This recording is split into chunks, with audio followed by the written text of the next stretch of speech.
रीना एक मध्यम परिवार की लड़की थी, लेकिन उसकी भाभी शिवानी एक बड़े घर की बेटी। शिवानी की शादी अभिषेक से लव मैरिज थी। अरे भाभी, ये कितना अच्छा सूट पहना है आपने।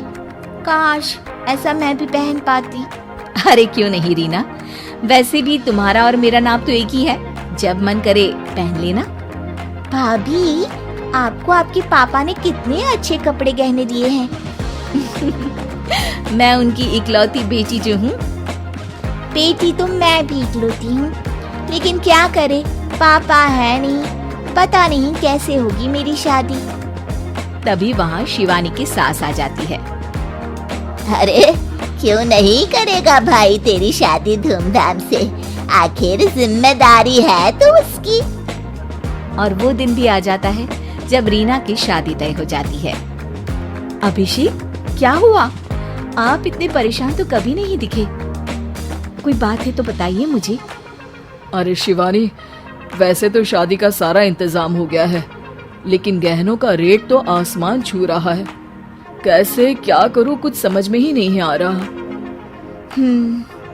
थोड़ी देर में शिवानी अपने पूरे गहने अभिषेक के सामने रख देती है।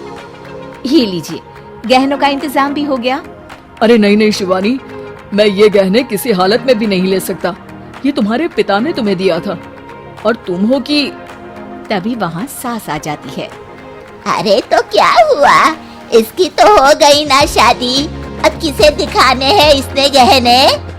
सास गहनों का डिब्बा शिवानी के हाथ से लेकर वहाँ से चली जाती है। रीना की शादी धूमधाम से होती है और अब वो बड़े घर की बहू बन जाती है।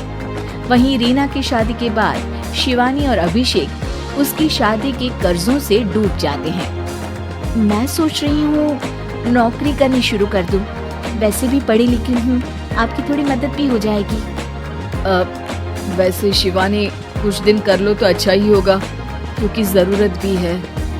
अब शिवानी भी नौकरी करने लगती है और घर खर्चे में अभिषेक का हाथ बटाती है। एक दिन शिवानी, रीना का फोन आया था, कह रही थी कि आने वाले त्योहार में उसके ससुराल जाना है। ठीक है माँ।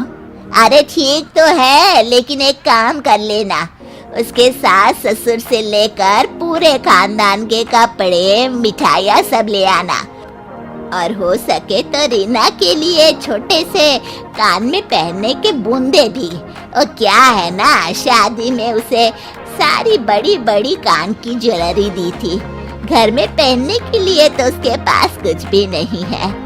शिवानी सोच में पड़ जाती है कि वो क्या करे, क्योंकि कर्जों और घर के खर्चों के बाद तो पैसे बचते ही नहीं थे। शिवानी फिर अपने पिता को फोन करती है और उनसे पैसे मांगती है।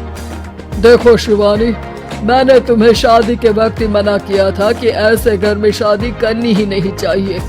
अरे अभिषेक को शर्म आनी चाहिए जो ससुराल से पैसे मंगवा रहा है। शिवानी को पिता की बात पर गुस्सा आ जाता है। आप मेरे पिताजी हैं और मैं परेशान थी, इसलिए आपसे मदद की उम्मीद की पापा। अभिषेक को तो पता भी नहीं है कि मैंने आपसे पैसे मांगे हैं। शिवानी सोचती है कि वो अभिषेक से बात करे, लेकिन फिर उसे लगता है कि वो टेंशन ले लेगा। तभी शिवानी की नजर हाथ के कंगन पर पड़ती है। सीधे बाजार जाती है और उसे बेचकर ननद के घर ले जाने का सारा सामान लेकर आती है और सास के सामने रख देती है।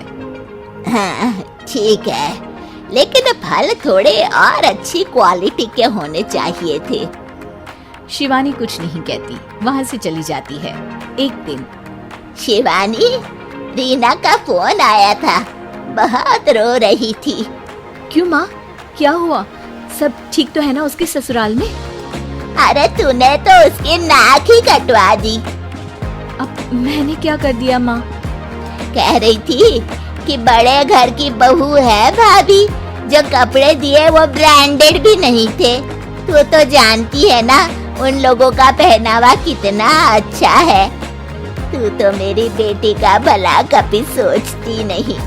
हाय भगवान, अरे बड़े घर की बहू है, इसी बात की जलन है ना तुझे, लेकिन याद रख, मेरी बेटी का सोचने के लिए भगवान है। तुम लोग कभी उसका बुरा नहीं कर पाओगे। अब शिवानी के मन में सवाल था कि क्या ईश्वर सिर्फ रीना के साथ है उसके साथ नहीं, लेकिन उसे सुकून था कि वो अभिषेक के साथ उसकी जिम्मेदारियों को निभाने में बराबरी की हकदार है। शिवानी वहां से चली जाती है। वो सास से कुछ नहीं कहती, क्योंकि अमीर घर की बहू बनकर रीना को भले ही सुकून ना हो, लेकिन गरीब घर की बहू बनकर शिवानी खुश है, क्योंकि खुशी पैसों से नहीं